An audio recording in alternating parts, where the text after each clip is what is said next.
your area was getting no attention in terms of the devastation the people were suffering. First, let me start by asking you, because NADMO is one of the most decentralized institutions in Ghana. At every district, they have a NADMO office. Do you have NADMO in Pro-East? We do. And then the NADMO officer in charge, Mr. Ntana, is the one we have been dealing with, and he has been touring some part of the constituency where we are experiencing these floods. He has been touring the constituency, and so he's seen for himself what is happening. He has seen for himself. We have reported officially to him. I think he went to one of the communities. He was driven away. He was chased out because the people felt so dejected, felt so embarrassed that they are going through such a situation. And NADMO has for a long time decided not to show up with any form of relief items for them. So that is what we are going through.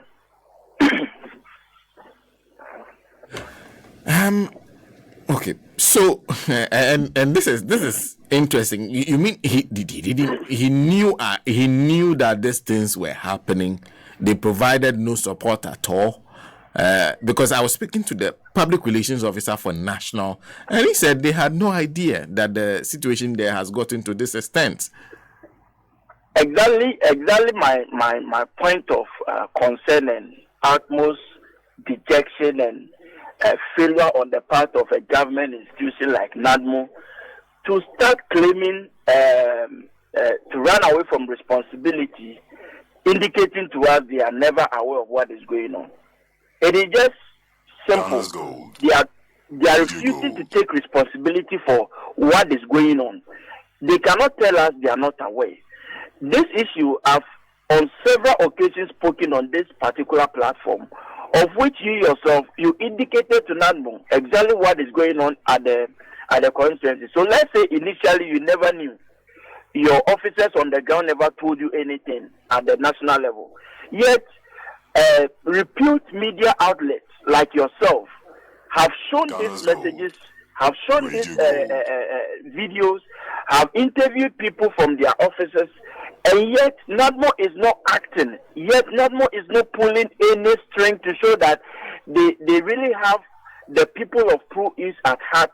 They really have us also on their radar to attend to us. That shows utmost dejection, utmost irresponsibility on the part of NADMO. And I'm very devastated by this event. Just last Thursday, I went on a tour again with some media outlets.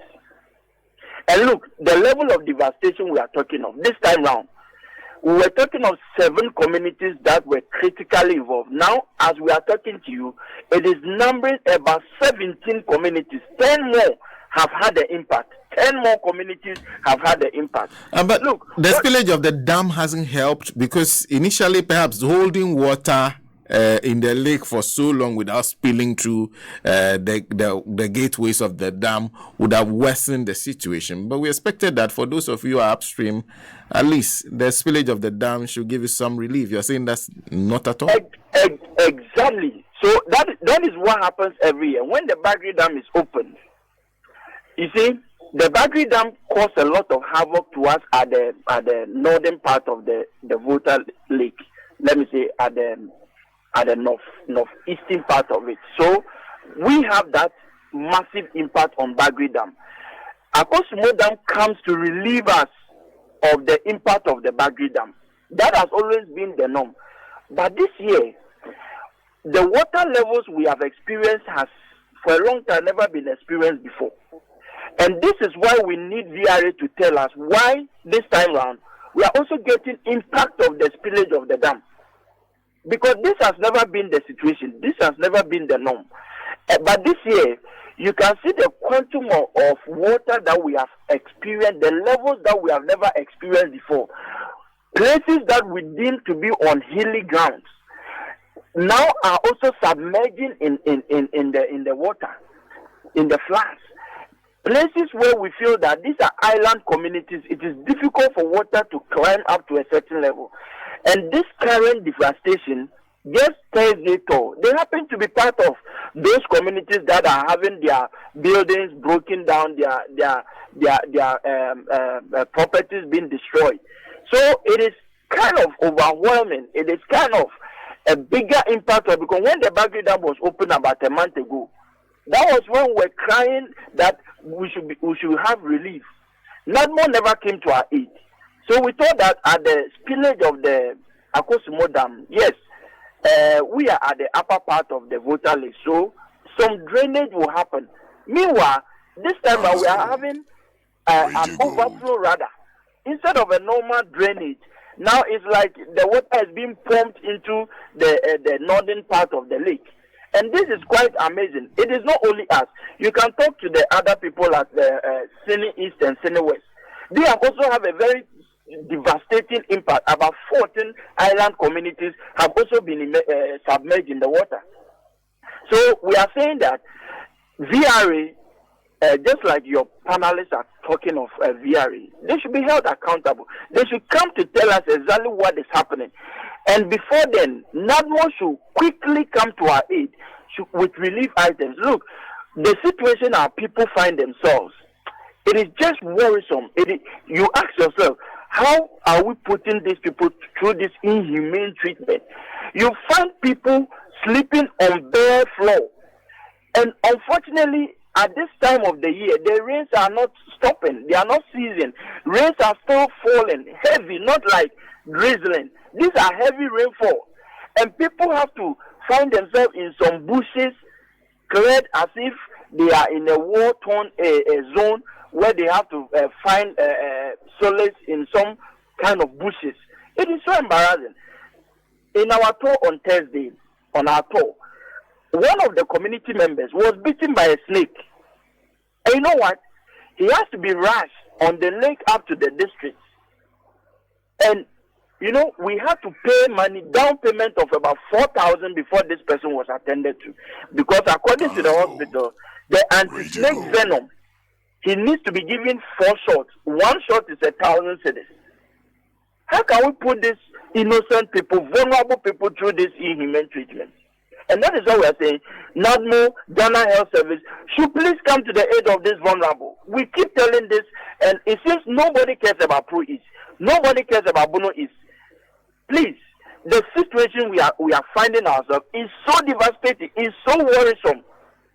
And I know your media outlet, you've done a great job for us. Now, NADMO cannot say they haven't heard of Pro East sentiments or Bono East sentiments. Now they cannot deny, because you have told them, you have engaged with them, and there is no excuse whatsoever these people can put forth to say to cover their inefficiencies and irresponsibilities. And let me come back to the NADMO in your area. What are they telling you? Are they telling you they don't have anything at all to give you? You see, my honorable member of parliament, Honorable Dr. Kwaku, Ghana's gold. Engaged them. Gold.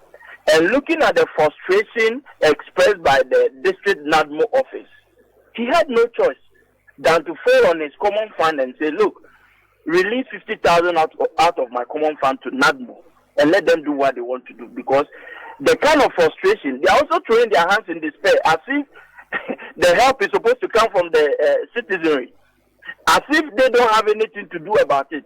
And that is the impression he created to the honorable member of parliament. Therefore, as I speak to you, our MP has donated 50,000 out of his common fund just to make sure that relief is brought to his people. But yet, most of the community have not had this relief. Last Thursday, Friday, about 2 or 3 communities were given that relief, and we are waiting to get the relief for the other communities. And this is the common fund of the member of parliament. It is not like NADMO has a plan relief package from government coffers or from the outset of central government to these people. So that is what we are going through. That is the situation of Pro East. And you can see this morning we have launched a fund. I have, with my people, launched a fund, and we have a short code from MTN linked to UMB Bank to make sure that people can donate, irrespective of the amount, No amount is too small. There's even a city, a sachet, a pack of sachet water. Please donate to relieve people of the trauma they are going through. We found out something at the areas we visited. Can you believe that if they want water to drink, they have to power one engine boat, put in this yellow gallon. A few young men go to the middle of the lake where they feel that the turbidity level is quite low to get water for the community to drink. In the middle of the lake? The middle of the lake, they have to power. So they use like maybe some 3-4 gallons of fuel, and then put in gallons, these yellow jerrycans into the boat, get some young men in it. They ride the boat on the lake into the middle of the lake where they feel that the turbidity levels are quite okay for them, because the shores or the banks of the lake is in a very bad state. In fact, I came back and I couldn't eat that evening. I couldn't eat because you could find the kind of situation they are in and just so down, heartbroken. The whole about 2 days I was not of myself, and I kind of wonder how NADMO is seeing our situation. Is it because they have not toured the areas? Is it because they don't have an idea of what our people are going through? Is that why they are so kind of quiet about our situation? This is something that the nation should rise up to. Please, I know you have done your utmost best, but please, the levels we are seeing. Look, we found school kids, and even the areas the water levels are okay, the flooding is okay. These children have to pass through water before they get to a nearby church where their school has been relocated. And I ask myself, how can a class 1, class 2, class 3 up to JSS be put in the same church building and then be given tuition? How possible is it? And Ghana Education Service is also not doing anything about it. Please, I wish we get some of the people who are in authority to visit, to tour our communities, for you to have a feel of what we are saying. It is unbearable. It is too embarrassing. We found in a particular community 17 people in a single room, including mothers, fathers, children, grandparents, in a single room. This is not funny. This is not something we should joke about it. A public health crisis is looming in our face, and yet nobody cares about it. And this is why I'm passionate about calling on the entire public, calling on the world at large, corporate Ghana. Please come to our aid. Come and help us. Come and assist us. Donate even a peswa to support somebody else. I have done my part. My honorable MP has done his part. But look, a tree does not make a forest. And this steps we've taken, even though very giant steps, but it's just like a drop in an ocean. How are you taking care of? Initially, we thought it was about 2,000. Latest information reaching us is that we have more than 3,000. More than 3,000 affected. Now, our market does not work effectively because when the water levels are up, when you go fishing, you don't get it. Farmlands are submerged in water. Cassava farms, maize plantations, and nobody cares about it. Rice farms are submerged in water, and nobody cares about what is happening in Pro-East. For Christ's sake, we are also citizens of Ghana. We deserve better. We deserve to be listened to. We deserve to be given a fair share of the relief items that NADMO promises everyone. Please. Let me conclude them by asking, if someone wants to support you, what do they do? All right. We are doing this through UMB, and they've given us a short code, and I go by, let me call it out, star 972 star 1 star 1713, star 972 star 1 star 1713. and the name on it is Emmanuel Kwaku Boam campaign. We also have, you can scan to pay. You can also pay directly through Universal Merchant Bank or UMB, and then we'll get your support. Please, the issue is so devastating. I know you have the current videos. If you can also show on your channel for people to see what we are talking about, that will help us. It is heartbreaking. Seriously. Star 972 star 1 star 1713 hash. Yeah. Okay. Thank you very much for speaking to us this morning. I'm grateful, sir. Emmanuel Lord Kwaku Boam is NDC parliamentary candidate for Pro East joining us. Let me take a break. When I come back, I'll continue the conversation in house with David Zekpa